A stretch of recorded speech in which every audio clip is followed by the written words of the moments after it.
fotonya tuh. Ini udah foto. Ya apa-apa. Kalau lagi bisa. Baik.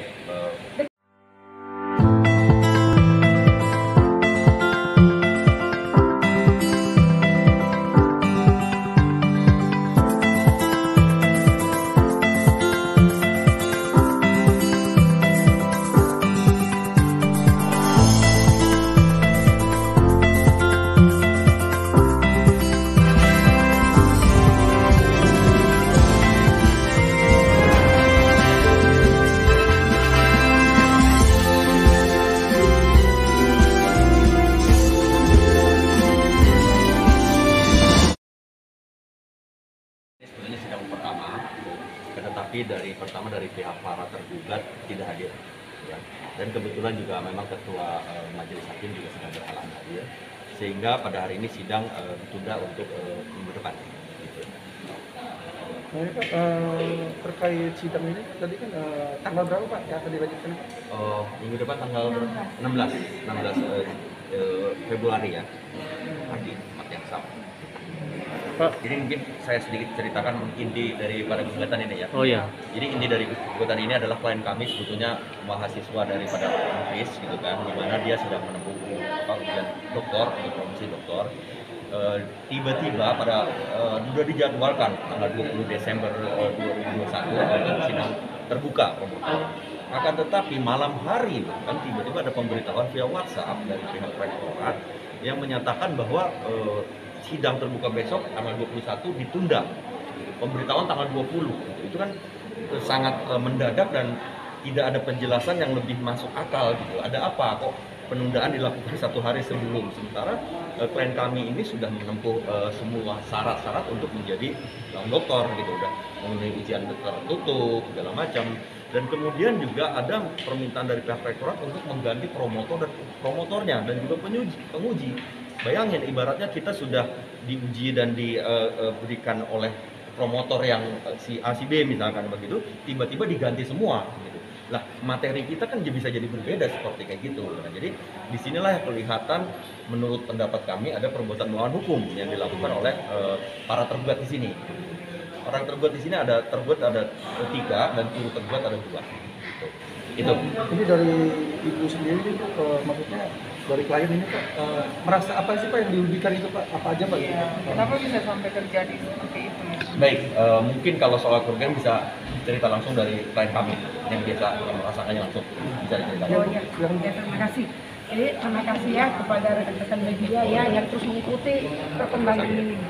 Jadi seperti tadi sama ketua tim penasihat hukum saya, ada Pak Heri, Bu Lamria sama Ibu Marta yang ada di sini sudah jelaskan perbuatan melawan hukum itulah yang sekarang ini kita sedang perjuangkan ya. Yang dirugikan itu tentu saya kan sebagai mahasiswa program dokter Umpris sudah kuliah 3 tahun.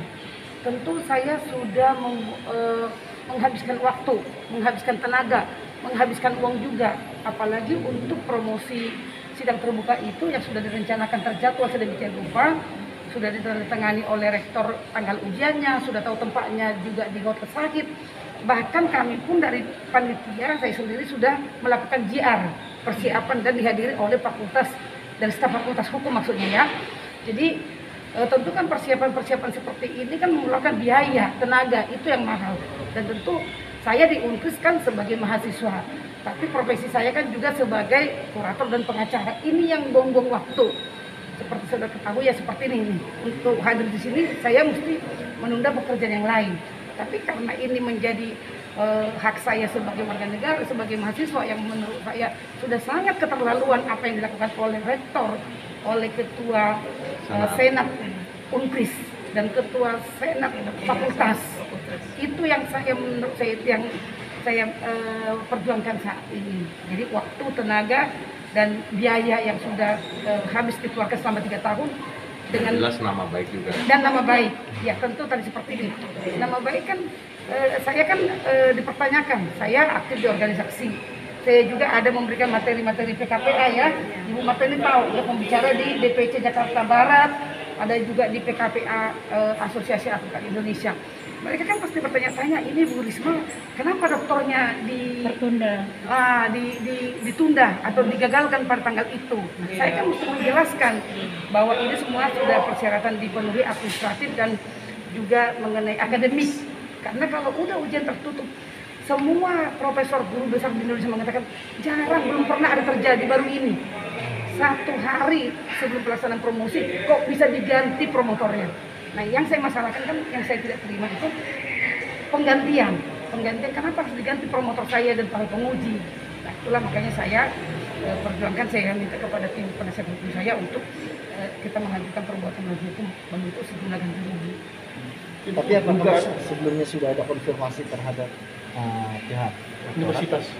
Dari kami sudah mengadakan sholat somasi. Sudah. Penjelasan. Bisa dibilang tidak ada tanggapan yang memadai gitu yang kami butuhkan gitu kan. Iya. Nah, jadi kalau ini kan mengenai penundaan itu, karena saya pikir kalau kita tanya pun sudah nggak ada gunanya menurut saya, karena udah H-1 dibatalkan kan. Kalau misalnya dibatalkan 1 bulan atau 2 minggu, tentu kita masih ada komunikasi. Kenapa ada persiapan? Kenapa ditunda? Kenapa harus diganti promotornya? Tapi ini perlu saya kasih tahu sekarang. Itu kan dulu hanya dugaan aja kenapa diganti.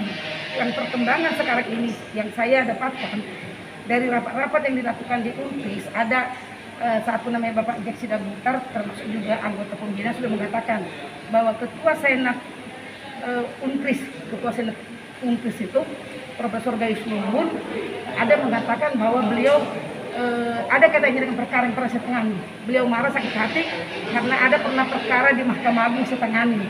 Nah, perkara itu awalnya di Pengadilan Jakarta Utara membebaskan suami istri jual beli tanah. Di tingkat kasasi dihukum 2 tahun.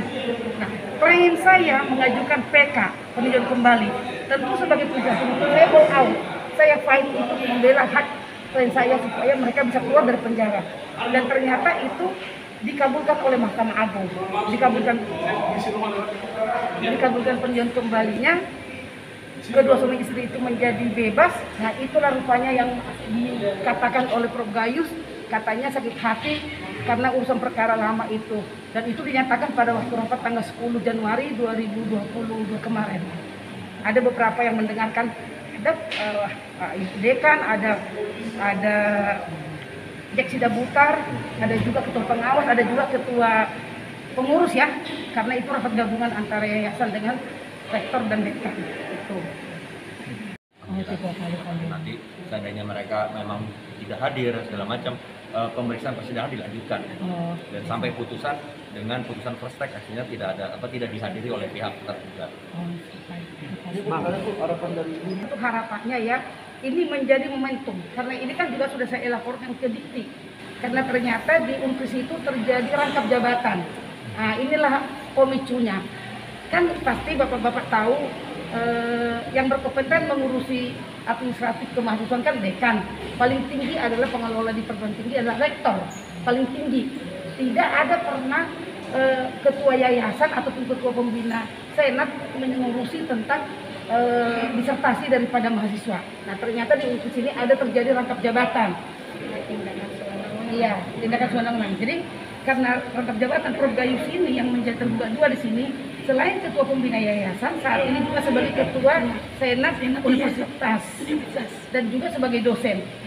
Bapak Imam Santoso juga sebagai ketua senat fakultas, juga beliau sebagai anggota pembina yayasan dan juga dosen di sana. Nah, itulah yang makanya kenapa bisa memimpin rapat tanggal 20 untuk menunda, kalau saya bilang menggagalkan dengan membongkar semua itu promotor ke promotor, tentu kan menggagalkan. Nah, jadi ini sudah saya laporkan juga ke Dikti ya. Harapan saya, harapan saya pastinya ini nggak boleh terjadi, nggak boleh terulang. Saya juga berharap kepada Dikti, kepada semua yang terlibat dalam masalah ini untuk memperbaiki. Jangan ada lagi korban-korban mahasiswa lainnya. Nah, karena saya mendapat, ya karena saya terakhir dapat setelah ini dapat banyak info di UNPRIS itu ternyata banyak terjadi ketika mau ujian promotornya diganti. Bahkan ada promotor ditunjuk, dia tidak pernah membimbing. Boleh dicek tanggal 7 kemarin, boleh dicek tanggal 7 ada ujian